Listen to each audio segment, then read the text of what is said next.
Okay, today I'm going to discuss a spiritual principle, and this will probably apply to a lot of people just because a lot of us can maybe agree or admit that we have one addiction, perhaps, and addiction has become kind of a pandemic itself, honestly, with drugs. It could be alcohol, it could be smoking, food, sex, it's pretty rampant these days. And I was talking on an earlier video just about wanting to be prepared for this new earth because a lot of us are what you call ascending or evolving is another word for that. And we're going to be going into 5D soon. And you don't really want to be left behind. And when you have addictions, those have to be cleaned up for you to be able to join the collective on this wave. Otherwise, you do kind of get left behind. So, cleaning up any addictions in your life is going to be key. And I think this subject is kind of dear to my heart because I, like many people, had a parent who was alcoholic and a smoker.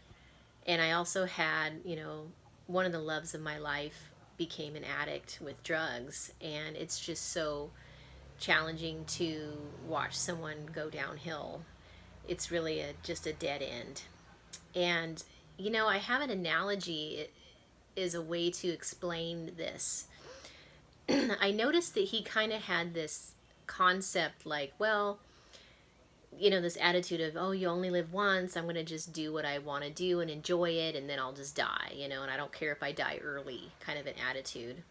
Almost like he had just given up or feels like it's maybe too hard to overcome it or whatever. But really, that's not how it works.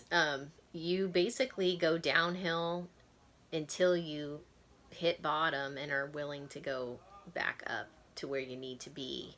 So delaying that process is just delaying that process. And what's fascinating about this is there's just as much pain, actually more pain involved with staying in the addiction than if you kicked its butt. So there's an analogy I want to give you about this. So I was a straight A student in a college prep ritzy high school that I got a full scholarship to. And I remember noticing that I was like, it's just easier for me to be a straight A student because I just know all the information. I know how to answer every question on the test. I know how to write the essay questions. I just know the answer. And to me, that was easier. But yeah, there's work involved because you have to prep in order to get to that level of mastery. But to me, I would rather do that than not know the information, be flubbing around, not knowing the answer. I'm sweating bullets during the test. I don't know how to answer the essay question. I mean, that's pain to me. That's painful. It's just, so it's, what kind of pain do you want to choose, I guess? Do you want it? To me, it was just easier just to study and to do it right and do what we're supposed to do and know the answers, and excel and feel good about it. And then the test is just kind of like a technicality of just proving what I know. And to me, not studying means that I'm just sweating bullets during the test and on the assignments, and I'm flubbing my way through. And of course, I never chose that, but that's in my mind how I saw it. It's like, it's really not easier to slack off because then I don't know what I need to know when I'm called on or when I'm supposed to do an assignment. I'm like suffering through it and struggling and having to go get help. It just seems like that's what would happen. So how is that more fun? I guess, I applied the same concept actually to drinking or partying. I've never been drunk in my life. My dad was alcoholic and I saw what it did to our family, and I just, what's the point? So to me, it was like, okay, so I'm going to drink what's likened to poison in the body and is super hard on my liver, and then I'm going to throw up and like wake up with a hangover, and somehow that's all worth it. Not to me. My body, I just don't want that in my body at all. It would make me feel shitty, and it would make me feel shitty about myself if I chose to do that behavior. That's just not a self-esteem builder. So I just never really got it. It's like, okay, yeah, I could drink and then maybe feel good or elated or something for a few hours and then feel like shit and my health is compromised. No, thank you. I'm just not that stupid. I don't know. I don't know. It was very logical for me.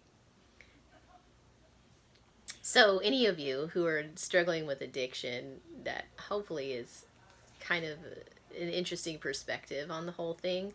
And yes, it's a lot of work to get out of addiction, but you're going to have to do it anyway. I mean, you don't just get freed from it automatically unless a miracle happens.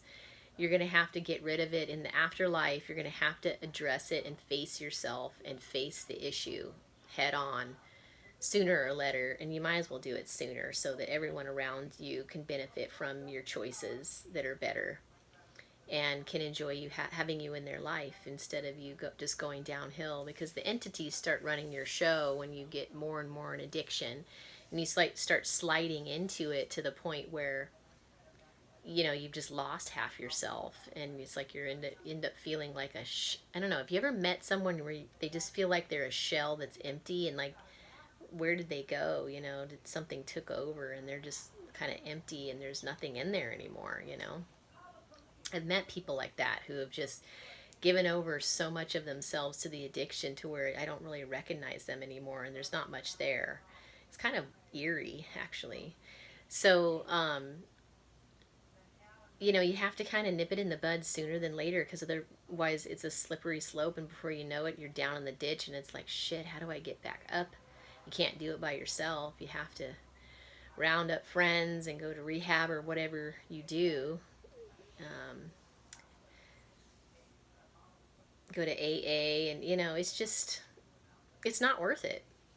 All the work you end up having to do to get back out of it, you might as well just prevent it personally. But if you're already there and you're in an addictive state, and you know that it has a hold on you and you're very attached to it and you can't imagine life without it, then that's a good, smart, wise time to realize I need to do something about this before it takes over my life and my life goes downhill. And if you have kids and a partner, you owe it to them and yourself to nip it in the bud and get on the up and up, and be prepared for the times that are coming when you're going to want to be clean and spiritually grounded so that you can handle the evolution that's coming ahead, because otherwise you will start falling into